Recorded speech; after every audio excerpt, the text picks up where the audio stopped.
फिर टेलीनार की तरफ से 10 अक्टूबर को 5 पूछे गए क्वेश्चन का आंसर नोट कीजिए। तो फर्स्ट क्वेश्चन का आंसर है ऑप्शन नंबर सेकंड, और सेकंड क्वेश्चन जो है उसका आंसर है ऑप्शन नंबर फर्स्ट, और जो थर्ड क्वेश्चन है उसका आंसर ऑप्शन नंबर थर्ड है, और जो फोर्थ क्वेश्चन है उसका आंसर है ऑप्शन नंबर 4।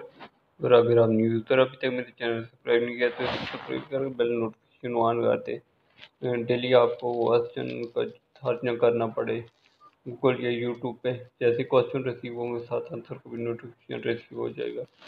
तो जो लास्ट क्वेश्चन है उसमें आंसर है ऑप्शन नंबर 2। आपने सबमिट कर देना। इस वीडियो को ज़्यादा से ज़्यादा लाइक और शेयर करना था।